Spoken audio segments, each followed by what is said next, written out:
you can trust your grief.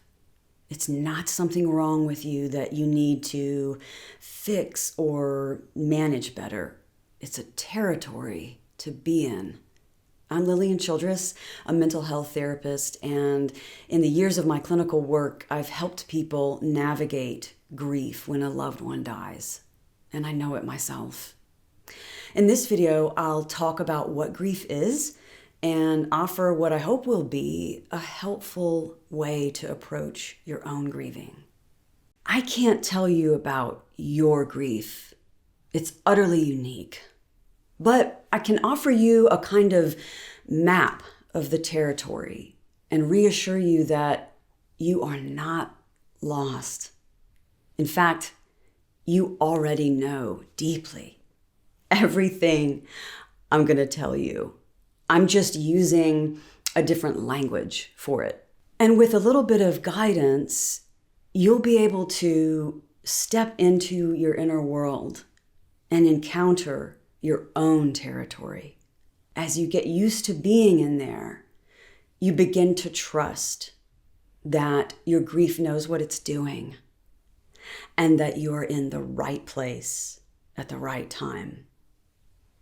But when you experience the death of someone you love, you are pitched, you are propelled into helplessness and into another territory. I think of it as the territory of night inside your inner world, your psyche.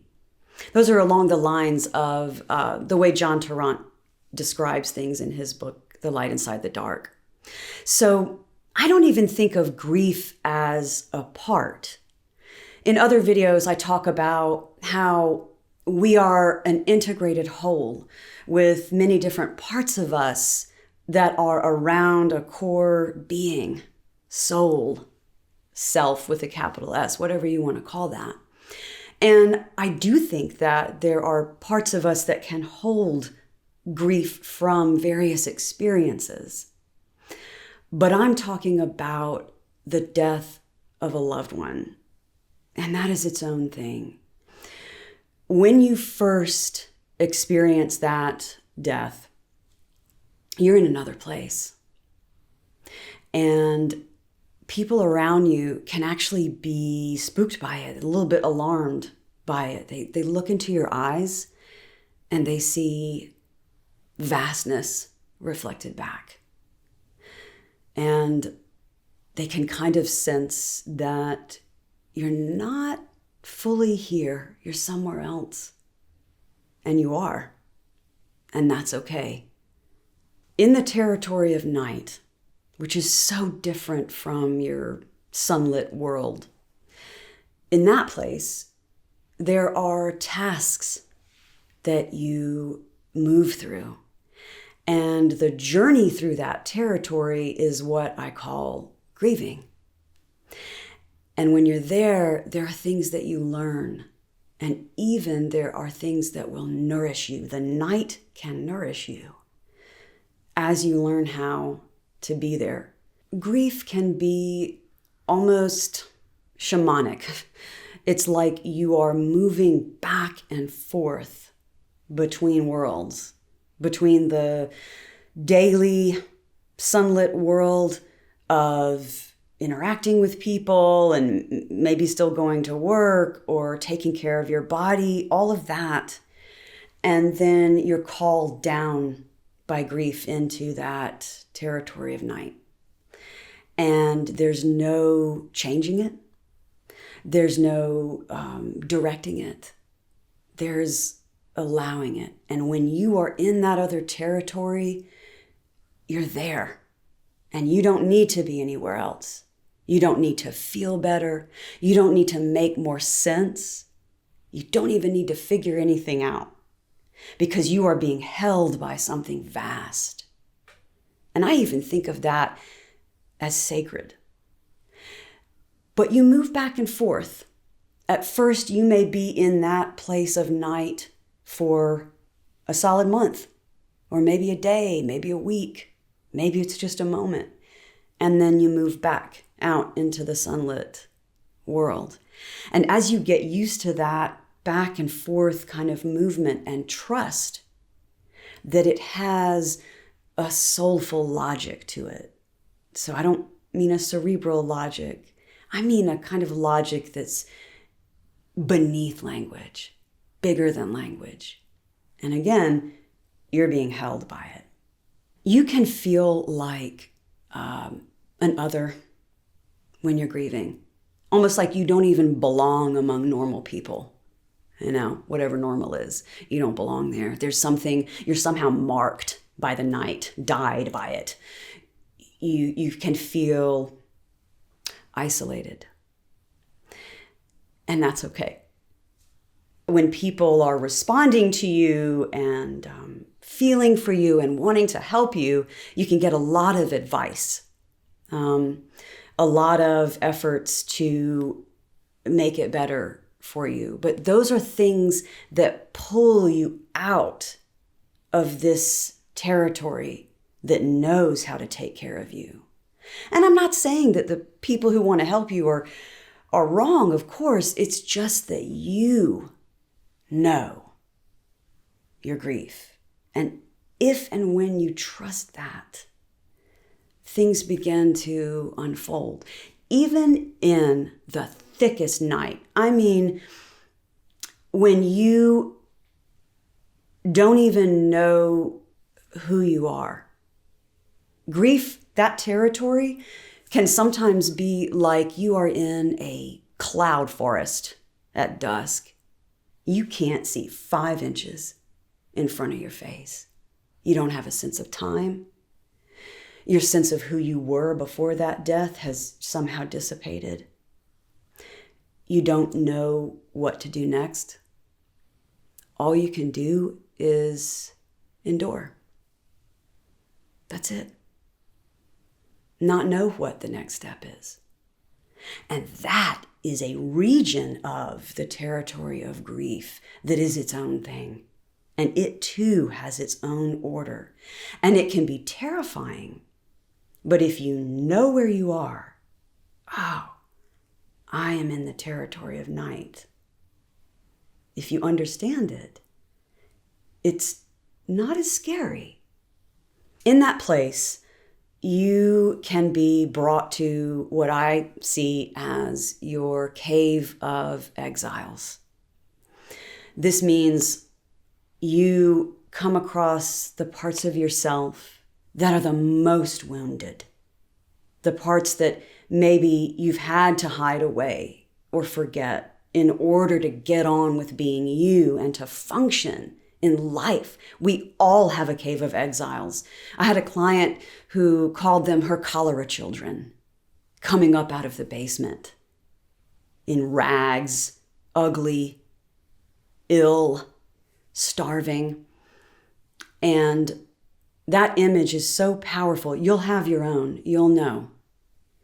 Because in the inner world, that is where grief takes you to what most needs healing, that was already there long before your loved one died.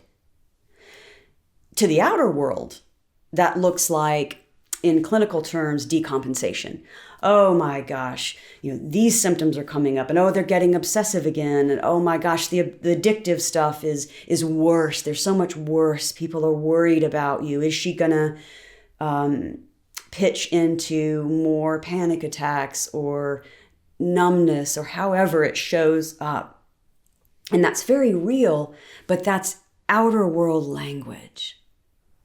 In the language of the inner world, you have encountered your cave of exiles. And the amazing thing about the night, if you greet it and you stay in it with intention when it has called to you, the amazing thing is it's like your heart is opened by it. And you have access to this enormous capacity to love, to go into the cave and see those parts of you. Oh, that ashamed little part, that part that was that felt so bad or ugly or wrong, to see that in yourself and take its hand like a little starving child, right? Say, oh, I see you there. You can feel incredible compassion for your own pain. And I think that is the nourishment that comes from the territory of night. Because when that starts to happen, you start to realize that grief is not something to get through. It's a territory inside you that will always be there. That is not something to improve upon or go through the steps of. It's there. Over time, it tends to be a movement into the sunlit world for longer. So you might be spending more time in that place of growth and learning and connection. And then knowing too that you have this sacred place inside you, and that doesn't change and you don't need it to change. So are you wondering about your territory, your night, your grief? What does that place look like in you? We can take just a minute, no big deal. And close your eyes if you want to. And just see about it. So take a breath, just slowing down.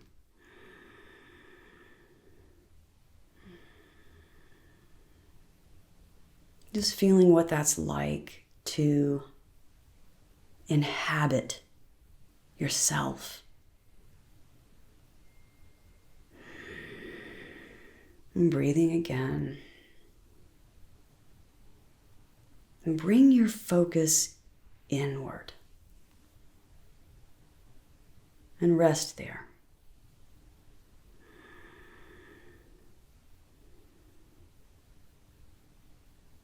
And then ask, what does my territory of night look like? And wait.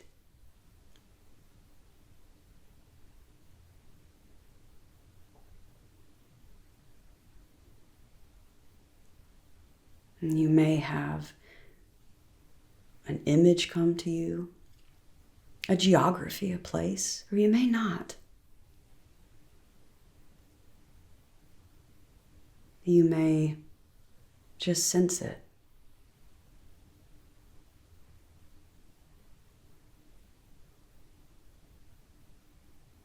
You're just staying here and taking it in, looking around.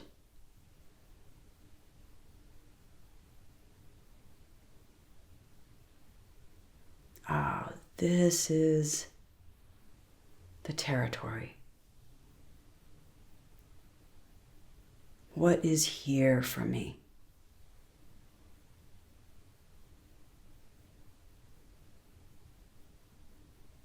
Can I lean into it and say yes to it?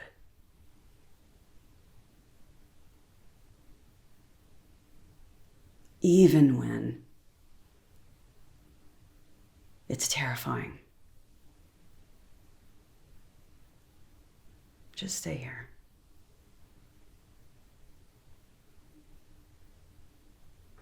And see if you can feel how wise it is.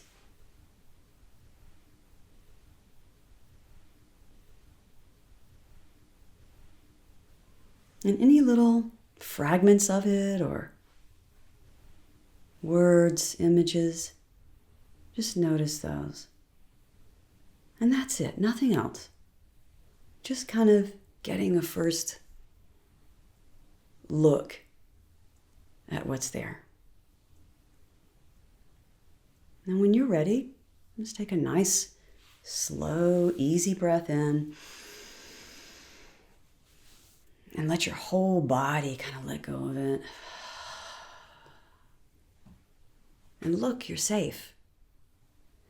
It will not annihilate you. You've already been annihilated by this. And you're here. Here you are. And remember anything you can about where you've been, because now you'll know where you are going when grief calls. And it does call you in its own distinct way. It could be a smell. It could be the quality of light. It could be the way someone says something that reminds you of that person, right? You know what I'm talking about. It comes. And this time, when it comes, maybe you can trust it and go with it. Try this. Next time it does come, just take a breath and stop what you're doing, if you can, and follow it. Go with it into your territory of night. And tell yourself, here I am in grief, in the territory of night. Here I am. Just that.